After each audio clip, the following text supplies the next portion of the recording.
Hello दोस्तों, welcome back to Radhe traders. और आज की वीडियो में मैं आपसे एक बहुत ही इम्पॉर्टेंट कुछ रूल्स ऑफ इंट्राडे ट्रेडिंग के बारे में बात करने जा रहा हूं, जो कि आपकी ट्रेडिंग जर्नी के लिए काफ़ी बेनिफिट होगा। साथ ही साथ मैं आपको अपने जो टेलीग्राम के ट्रेड्स होते हैं, जो एजुकेशनल ट्रेड मैं प्रोवाइड करता हूं, उसके बारे में भी आपसे कुछ बात करने जाऊँगा। तो सबसे पहले आप जैसा कि स्क्रीन पे लिखा हुआ देख पा रहे हैं, important rules for intraday trading. क्या इंट्राडे ट्रेडिंग के लिए इम्पॉर्टेंट रूल्स हो सकते हैं और कैसे आप इंट्राडे में जो छोटी छोटी गलतियां करते हैं जिसके वजह से आप कभी भी ऑप्शन बाइंग करके प्रॉफिट नहीं कमा पाते हैं। ऑप्शन बायर्स का जनरली लोग कहते हैं कि हमेशा लॉस होता है। ऑप्शन बायर्स मार्केट से पैसा नहीं बना पाते हैं। 95% ऑप्शन बायर्स का पैसा लॉस होता है। तो इसके पीछे का क्या मेन रीज़न है मैं आपको बताऊंगा। सबसे पहले तो मैं आपको कुछ इम्पोर्टेंट रूल्स बताता हूं जो हमारे डेली के कॉल्स होते हैं, जो हमारे एजुकेशनल ट्रेड होते हैं, उसके बारे में। तो टेलीग्राम के ऊपर अगर मैं बात करूं तो जो ट्रेड होता है वो एजुकेशनल ट्रेड होता है। वो आपका जो ट्रेड होता है एजुकेशनल ट्रेड होता है, उसके पीछे लॉजिक भी मैं शेयर करता हूँ और आपको ट्रेड भी शेयर करता हूँ। पर साथ में एक इम्पॉर्टेंट यहाँ पे बात ये हो जाती है कि अगर आप वो ट्रेड को बाय कर रहे हो तो आप अपनी टेक्निकल एनालिसिस ज़रूर करें। टेक्निकल एनालिसिस आपको ज़रूर करनी है आप अगर कोई भी ट्रेड बाय करते हो तो। दूसरी बात यह है कि जो ट्रेड दिए जाते हैं कुछ ऐसा लिखा हुआ रहता है, इसका हमेशा से मतलब है कि आपको 2 से 3 पॉइंट ऊपर ही बाय करना है। एक 5 पॉइंट का रूल मैं आपको बताने जा रहा हूँ। 5 पॉइंट्स रूल क्या होता है? अगर आप इसको फॉलो करेंगे तो मार्केट में आपका बहुत कम टाइम ही ऐसा होगा कि आपका एसएल हिट होगा। बहुत रेयर चांसेस होंगे एसएल हिट होने के। 5 पॉइंट रूल ये है कि जब भी मैं आपको बाय करने के लिए कुछ भी ट्रेड, कोई भी एजुकेशनल ट्रेड प्रोवाइड करता हूँ, बहुत सारे लोग हैं ऐसे जो अपने ट्रेड्स को शेयर करते हैं, एजुकेशनल ट्रेड प्रोवाइड करते हैं। हालांकि जो मैं आपसे शेयर करने जा रहा हूँ वो काफ़ी इम्पोर्टेंट है। इसमें आपका बहुत बड़ा, आप समझिए तो आपका ही बेनिफिट हो सकता है। 5 पॉइंट रूल में आपको क्या करना है, बाय एवव, अगर मैंने एवव लिखा है 300 तो आपको 2 से 3 पॉइंट ऊपर बाय करना है। और जो अगर एसएल दिया है आपको 250 का तो आपको 2 पॉइंट नीचे यानी कि 248 पे अपना एसएल रखना है। ये होता है 5 पॉइंट्स रूल। ये मैंने पर्सनली आप सभी के लिए बनाया है, जहाँ पे आपको 5 पॉइंट का गैप लेके चलना है। 5 पॉइंट का गैप लेके चलना है। 5 पॉइंट का मतलब 125 रुपये। 125 रुपये बैंक निफ्टी के अंदर में कुछ ज़्यादा नहीं होता। तो आप 5 पॉइंट का गैप हमेशा रखें। अगर ट्रेड को नहीं एक्टिवेट होना होगा वो बिल्कुल एक्टिवेट नहीं होगा, पर अगर उसको एक्टिवेट होना होगा तो वो 2-3 पॉइंट ऊपर भी जाके एक्टिवेट होगा। और अगर उसको टारगेट देना होगा तो टारगेट मिलेगा, और अगर एसएल देना होगा तो एसएल मिलेगा। पर अगर आप एसएल 250 की जगह 248 लिखें तो आपकी चांसेस काफ़ी हाई है कि बैंक निफ्टी 250 से फिर रिवर्स होके आपको एक बार और मौका दे कॉस्ट पे, या फिर आपको टारगेट दे। तो ये कुछ 5 पॉइंट का जो गैप मैंने बताया है, आप इसको फॉलो करिए और देखिए आपकी ट्रेडिंग जर्नी में काफ़ी बेनिफिट हो सकता है।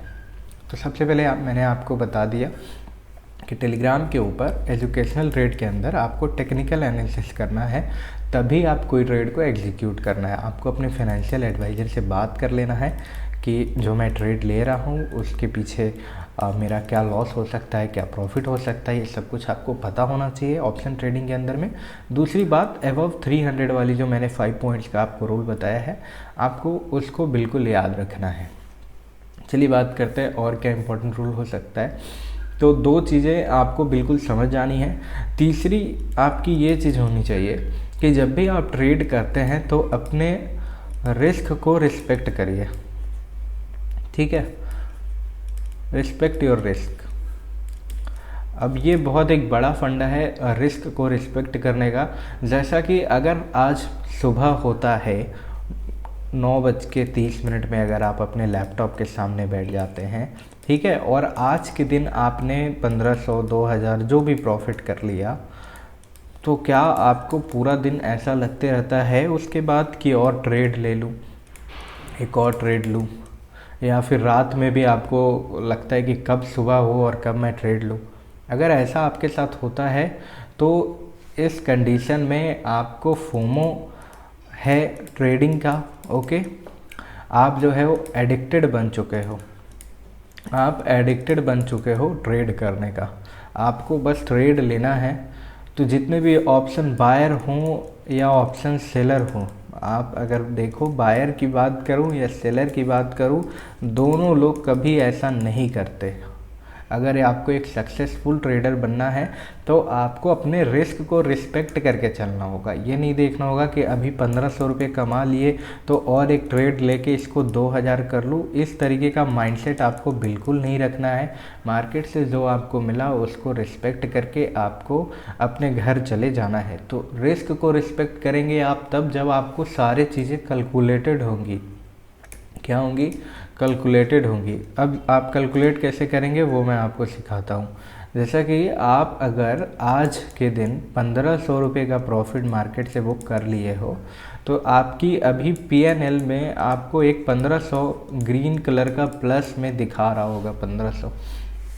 तो अब जब आप आज ट्रेड नहीं करोगे, रूल बहुत नॉर्मल सा है कि अगर आपको एक बार प्रॉफिट हो जाता है मार्केट में, फिर चाहे मार्केट कितना बढ़िया मूवमेंट क्यों ना दे दे, आपको बस ये प्रॉफिट के साथ संतोष बना के रखना है। पहला कंडीशन तो ये है। दूसरा कंडीशन ये है कि अगर आप 1500 प्रॉफिट में खुश नहीं हो, अगर आप थोड़ा सा और रिस्क ले सकते हो मार्केट में, तो ये 1500 को भूलने के लिए आपको रेडी होना पड़ेगा। फिर ये 1500 आपका रिस्क बनेगा और दूसरे ट्रेड में SL इसी में से 1250 जाना चाहिए। फिर भी आप कैलकुलेटेड 250 रुपये प्रॉफिट में रहोगे, जिसमें से आपका ब्रोकरेज वगैरह जाएगा और आपको अगले दिन बिल्कुल कुछ नॉर्मल सा ही कुछ नहीं मिलेगा, समझ जाइए।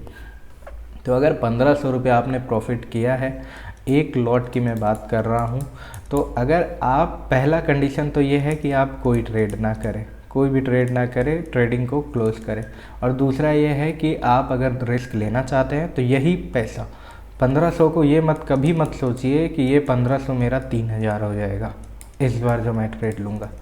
ये बात सबसे बड़ी गलती करते हैं लोग बिगनर एज ऑप्शन बायर। मैंने भी काफ़ी टाइम करा है कि अगर 5000 का प्रॉफिट हो गया, 10,000 का प्रॉफिट हो गया, तो लोग उसको 20,000 करने की कोशिश में रहते हैं। ये सब पर्सनल एक्सपीरियंस शेयर कर रहा हूँ आपके साथ। और होता क्या है, 10,000 20,000 करने के चक्कर में 5,000 हो जाता है।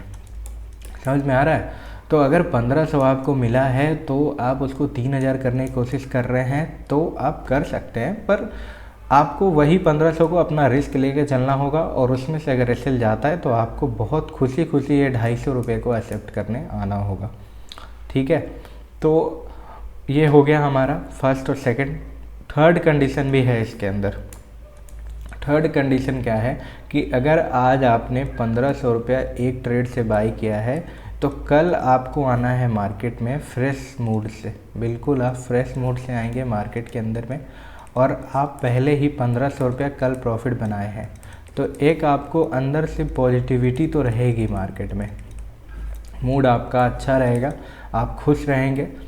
और अगर आप दिन का पहला ट्रेड एग्जीक्यूट करते हैं कल के दिन, अगले दिन का बात कर रहा हूँ मैं, अगर उसमें आपको प्रॉफिट होता है तो आपको क्या करना है ना, छोटे प्रॉफिट बुक नहीं करने हैं इस बार। अगर आपको 1000 का प्रॉफिट हो रहा है, 1200 का प्रॉफिट हो रहा है तो बुक नहीं करना है, टारगेट तक का वेट करना है। जैसे कि SL हमेशा आपको 1250 रुपये पे करना होता है, 50 पॉइंट्स नॉर्मल होता है, कभी 40 पॉइंट भी होता है। ठीक है, तो टारगेट दूसरे दिन आपका टारगेट होगा 2500 का या फिर 2000 का, इतना आपको बुक करना है। और आपको एज रिस्क रखना है, रिस्क को रिस्पेक्ट करना। जैसे कि मैंने बताया, जो कल आपने 1500 रुपये कमाए थे, आपको उसी को एज रिस्क लेके चलना है। और आज अगर आपका SL लगता है मार्केट में तो 1250 का SL तो आप देने ही वाले हो। पर यहाँ पर भी एक और इम्पॉर्टेंट बात आता है। वो इम्पॉर्टेंट बात ये है कि अगर आप मार्केट में अपनी प्रॉफिट को लेके अगले दिन आए ट्रेड कर रहे हो, तो आपको क्या करना है ना, जब भी मार्केट में आपका पीएनएल में अगर यहाँ पे 1200 से प्लस दिखने लगे आपको, बैंक निफ्टी की मैं बात कर रहा हूँ, बैंक निफ्टी की बात कर रहा हूँ और यहाँ पे भी निफ्टी की बात कर लेते हैं। निफ्टी में अगर 1000 से प्लस दिखने लगे और बैंक निफ्टी में 1200 से प्लस दिखने लगे, 1000-1200 इसको भी आप ले सकते हो, तो आपको इमीडिएटली ट्रेल करना है अपने एसएल को कॉस्ट पे। इमीडिएटली ट्रेल करना है एसएल को, कहाँ कर देना है, कॉस्ट पे। अब इससे एक और फ़ायदा होगा आपका।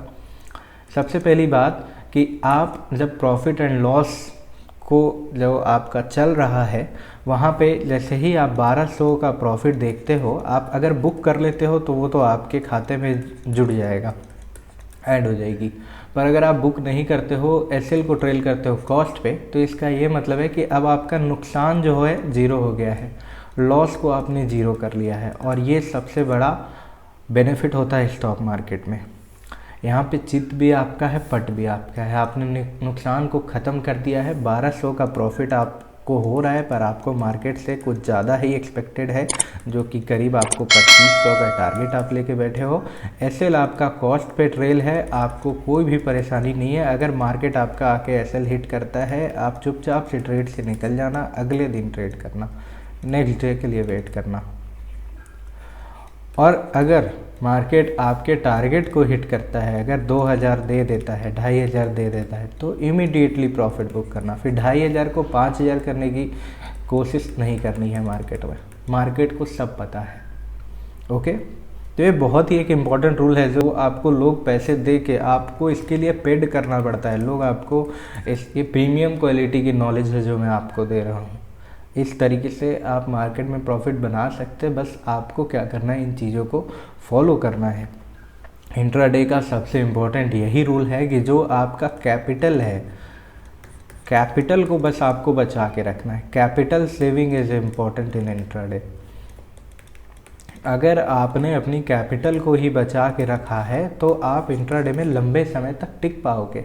आप अगर 10,000 से इंट्राडे ट्रेडिंग स्टार्ट किए हो और आपने ये 10,000 को बचाना सीख लिया, आपने सीख लिया कि कैसे आप ये 10,000 को बचा सकते हो, अपने पैसे को बचा सकते हो, प्रॉफिट भले ना हो। इंट्राडे में प्रॉफिट और लॉस ये कोई बड़ा चीज़ नहीं है। प्रॉफिट भी आपको 5 सेकंड में हो सकता है और लॉस भी आपको 5 सेकंड में हो सकता है। ये कभी मायने रखता ही नहीं है। आप जो भी ट्रेडिंग करते हैं, कोई भी ट्रेडिंग करता है, कभी भी प्रॉफिट और लॉस के लिए नहीं करता। जो कभी भी ये सोच के करता है कि मुझे प्रॉफिट ही होगा, उसको कभी प्रॉफिट नहीं होता। और जो लॉस से डरता है उसको कभी प्रॉफिट फिर नहीं होता। जो लॉस से डरता है उसको सिर्फ लॉस होता है। तो आपको क्या करना है, एज मेंटली स्ट्रांग रहना है, लॉस से बिल्कुल भी नहीं डरना है और ना प्रॉफिट देख के बहुत ज़्यादा खुश होना है। ये दोनों चीज़ आपको अवॉइड करना है। इसी को बोलते हैं एज ए ट्रेडर।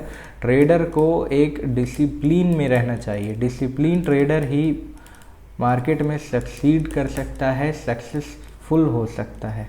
यही मेन जो होता है। बहुत सारी जो बिगनर होते हैं वो गलती करते हैं और मार्केट से ऑप्शन बायर बन के कभी भी प्रॉफिट नहीं कमा सकते। डिसिप्लिन उनके अंदर नहीं होता है। लॉस के फियर से वो ट्रेड से जल्दी एग्जिट कर जाते हैं और प्रॉफिट के ग्रीड की वजह से, ध्यान से समझना, लॉस के फियर से वो ट्रेड से एग्जिट करते हैं, अर्ली एग्जिट, और प्रॉफिट की ग्रीड की वजह से ट्रेड में बने रहते हैं काफ़ी देर तक, जबकि मार्केट टारगेट दे रहा होता है पर उनको दिख नहीं रहा होता है, क्योंकि उनके ऊपर लालच होता है और लालच की वजह से उनको अपना प्रॉफिट भी नहीं दिखता है। 2,500-3,000 पीएनएल में चल रहा होता है। सुबह के टाइम में 5,000 प्रॉफिट बुक करे होते हैं कुछ लोग, पर लास्ट के 3 बजे तक वो 5,000 आपका 5,000 के लॉस में कन्वर्ट होता हुआ दिखता है। तो मैंने जो आपको समझाने की कोशिश की है, यहाँ तक मैं आपको उम्मीद है कि सारी बातें आपको समझ में आ रही होंगी। आपको एक डिसिप्लिन वे में ट्रेडिंग करना है। बाकी जो मैंने आपको सारी बातें बताई, आपको इन सारी बातों पे ध्यान देना है। कैपिटल आप अपने अकॉर्डिंग रख सकते हो, पर अगर बेस्ट कैपिटल की अगर आप मुझसे बात करना चाहते हो कि क्या बेस्ट कैपिटल हो सकता है इंट्राडे के लिए, तो अगर आपके पास लोग कहने का बोलते हैं 50 के लेके आओ, 1 लाख लेके आओ, पर अगर आपके पास इतना नहीं है ना, तो जेन्युइनली बोल रहा हूँ, इतना नहीं है तो 15K और 10K वाले जो बोलते हैं इससे भी स्टार्ट ना करो। मुझसे बोलो 1000 में मैं आपको 1000 क्वांटिटी बाय करके प्रॉफिट बना के दिखा सकता हूँ, इतनी छोटी सी अमाउंट में। तो कहने का इंट्राडे 1000 रुपये से 500 रुपये से 100 रुपये से भी हो सकता है, और ना होने का 50 लाख और 1 करोड़ या फिर 50,000 और 1 लाख से भी ना हो सकता है। तो जिसको करने आता है इंट्राडे, जो सच में प्रॉफिट निकालना जानता है मार्केट से, वो 1000 रुपये से भी प्रॉफिट निकाल के 1000 को 10,000 कर सकता है, और जिसको नहीं आता है वो 1 लाख को भी आपका 1 रुपया कर सकता है। ये इम्पॉर्टेंट है। तो अगर मैं आपसे कैपिटल के बारे में बात करूँ, तो अगर आपके पास ज़्यादा कैपिटल नहीं है तो कम से कम 25,000 से 30,000 आपको अपनी ट्रेडिंग अकाउंट में रखनी है। ट्रेड आपको एक ही लॉट से करना है। ट्रेड ऐसा नहीं कि आपने 25,000 रखा है, 30,000 रखा है तो आपने क्वांटिटी बढ़ा दी, नहीं। चाहे प्रीमियम 5 का हो या 50 का हो, ट्रेड आपको एक ही लॉट से करना है। ये इम्पॉर्टेंट है, समझ में आ रहा है। ट्रेड कभी भी आपको अपनी क्वांटिटी को बढ़ाना नहीं है ग्रीड के चक्कर में। अभी मैंने ग्रीड के बारे में आपको बहुत ही इंपॉर्टेंट लेसन समझाने की कोशिश की है। ग्रीड को कंट्रोल करना है आपको, और कैपिटल 25 से 30,000 रखो, आपके लिए काफ़ी बेनिफिट होगा। इसका आपको खुद समझ में आएगा आपकी साइकोलॉजी पे कैसे ये कैपिटल आपका असर करता है, आप भी समझ पाओगे। साइकोलॉजिकल बेसिस पे काफ़ी इम्पोर्टेंट है आपका कैपिटल। तो कैपिटल में 25-30,000 से ज़्यादा फंड आपको नहीं लेके चलना है। अगर आपके पास नहीं है पैसे, किसी से उधार क्रेडिट लेने की ज़रूरत नहीं है। और आपको इन कैपिटल को कैसे बचा के रखना है मैंने वो बताया। ट्रेड एग्जीक्यूट कैसे करना है वो भी आपको समझाया, और उम्मीद है कि आपको समझ में भी आया होगा जो मैं बताना चाहता हूँ। और अगर कोई भी डाउट है आपके मन में, अगर कोई भी आप कुछ भी सवाल पूछना चाहते तो काइंडली आप रिस्पॉन्स करें, कमेंट करें कि हाँ मेरा ये पर्सनली सवाल है, मैं ये पूछना चाहता हूँ, तो मैं उसका रिप्लाई आपको 110% श्योर करूँगा। पर जो भी आज मैंने समझाया है आपको वो अपने दिमाग में बिल्कुल रखना है, तभी आप मार्केट में एक बढ़िया प्रॉफिट बना सकते हैं। Thank you so much for watching this video. Have a nice day.